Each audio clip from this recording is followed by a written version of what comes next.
Ciao Raga! Musta naga? Welcome sa inyong lahat. I am Chad and I will be your guide. Allora Raga, ang content ng vlog na are ay tungkol sa 5 bonus. Alamin natin ang tungkol sa bonus fili studenti, 500 euros yan. Reddito di infancia, 400 euros. Reddito di gioventù, yan naman ay 250 euros. Bonus benzina na 80 euros. At saka ano ga ang update tungkol sa bonus sociale, also known as bonus luce e gas. Ang detalye Raga, dopo na sigla, partiamo!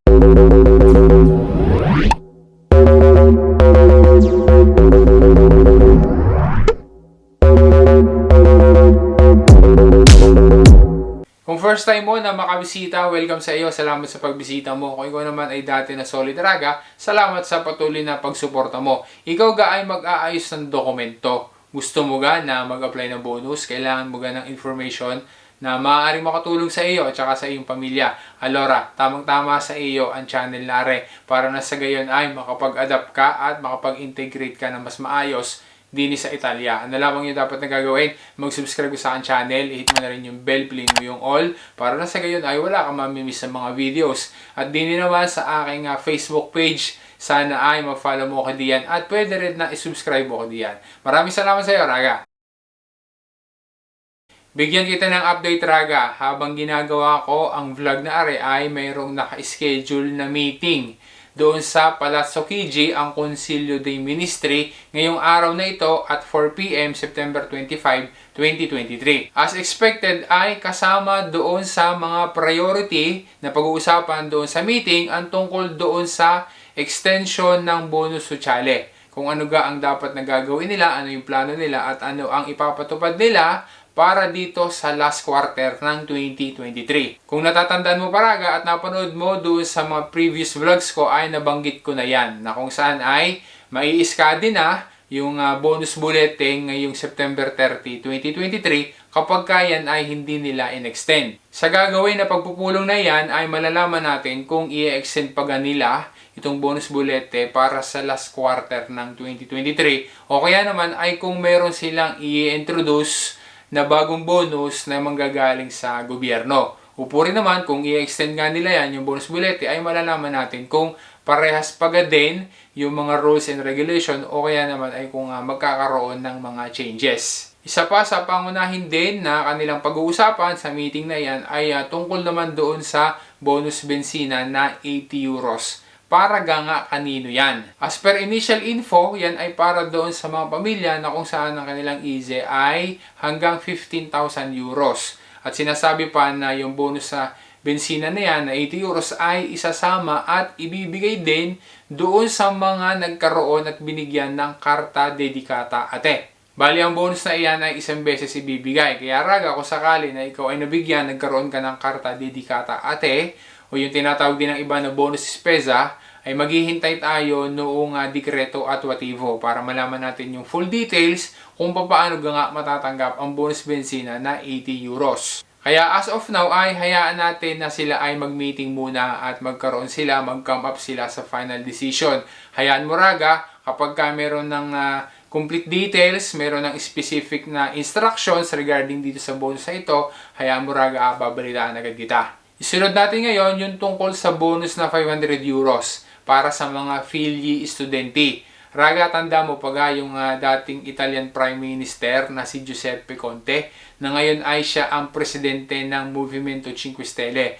Meron siyang proposal na kung saan ay gusto niya na mabigyan ng 500 euros sa bonus ang mga estudyante. Ang bonus 500 euros na ito na ating pinag-uusapan na ipinopropose ni Conte ay iba pa doon sa mga existing ng bonus na para sa mga estudyante. Kaya kung sakali na ang isang estudyante ay mako-qualify na makatanggap ng bagong bonus na yan na 500 euros, pwede pa rin na siya ay makatanggap ng bonus kultura na 500 euros at saka yung tinatawag na Carta del Merito na 500 euros din yan, na yan ay magsisimula sa 2024.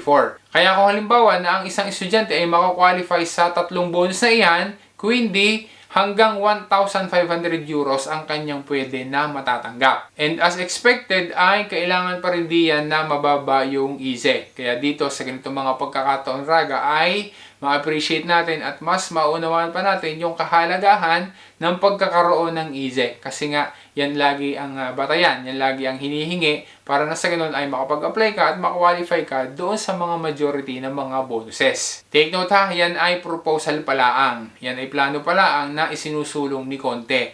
Kaya kailangan pa natin maghintay para malaman natin kung matutuloy gayan o hindi. Hayaan mo Raga, babalitaan ulit kita.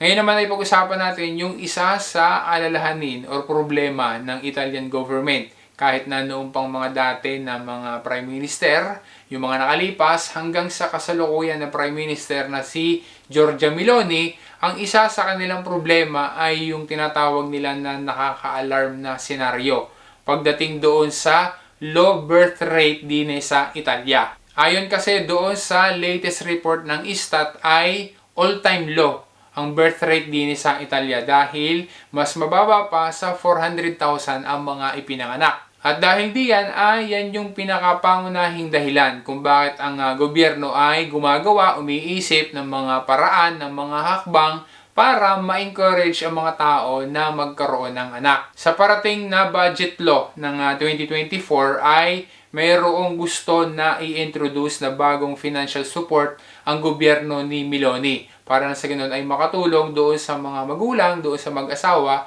na sila ay magkaroon ng lakas ng loob, ma-encourage sila na sila ay magkaroon ng anak. At ito yung tinatawag nila na Reddito di Infancia or Asenyo di Infancia. Ang financial support na yan ay 400 euros a month. Tapos yan ay pwedeng matanggap hanggang sa yung anak ay dumating doon sa edad na 6 na taon. Take note Raga ha, yung sinasabi natin na 400 euros ay kada anak. Tapos ay kada buwan din. Kaya example, meron kang dalawang anak na 6 years old o kaya naman ay below 6 years old, kaya ang matatanggap mo monthly ay 400 plus 400, ang total ay 800 euros kada buwan. Tapos ay mayroon pang increase na 100%. Ibig sabihin, madodoble yung matatanggap kada buwan. Halimbawa ay 400 euros dapat ang matatanggap, pero dahil nga nang mayroong disability yung anak, so magiging 800 euros kada buwan ang matatanggap. Tapos, kapag ka naman single parent, meron ding increase. 60% naman ang increase. Ang ibig sabihin din ay 240 euros ang magiging dagdag. Kaya, sa halip ng 400 euros ang matatanggap, magiging 640 euros kapag ka single parent. Ang limit ng reddito annuale na magulang ay hanggang 90,000 euros. So makikita natin na masyadong mataas yung limit ng reddito. So marami ang mabibigyan ng tulong na ito. FYI din Raga, pwede na matanggap itong reddito di Infancia at saka yung Asenyo Unico ng sabay. Sila ay compatible na dalawa. Ibig sabihin, habang natatanggap mo yung reddito di Infancia ay pwede rin na matanggap mo yung Asenyo Unico. Pwedeng parehas na matanggap mo yan monthly. Siguro ngayon ay merong ilang mga Raga na magtatanong, ay paano naman kapag ka ang anak ay 7 years old na o kaya naman ay pataas? Yun na yung edad ng kanilang anak. Alora Raga, huwag mag-alala kasi bukod dito sa pinag-uusapan natin na tinatawag na gusto nilang i-introduce na reddito di Infancia, meron ding i-introduce na reddito di Gioventù. Ang Reddito di Gioventù ay isang magiging bagong financial aid para na sa ganun ay yung mga magulang, yung mga mag-asawa ay ma-encourage din na magkaroon ng anak. Bali yan naman ay 250 euros kada buwan at kada anak din ang pwedeng makatanggap. Dini naman sa Reddito di Gioventù, ang edad naman ng anak ay dapat na mula 7 years old hanggang 25 years old.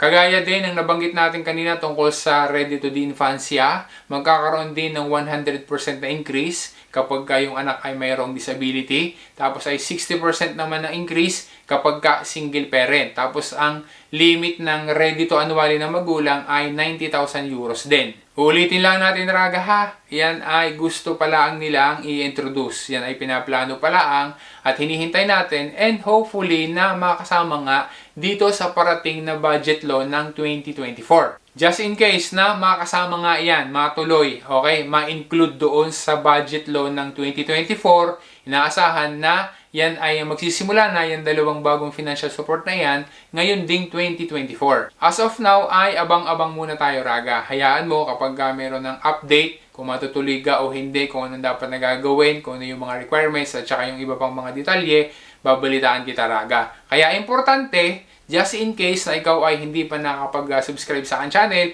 sana yung mag-subscribe ka na, hit mo na rin yung bell, piliin mo yung all para sa gayon ay wala kang mamimiss sa mga videos at lagi kang magiging updated. At din sa aking Facebook page, Chad Will Guide, sana ay ma-follow mo ko diyan at pwede rin na i-subscribe mo ko diyan para syempre, lagi ka pa rin magiging updated. Huwag mong kalimutan na mag-thumbs up at importante, malaking tulong sa akin kapag na-share mo rin sa iba ang aking mga vlogs. Once again, this is Chad and always remember, Chad Will Guide. Grazie raga, alla prossima!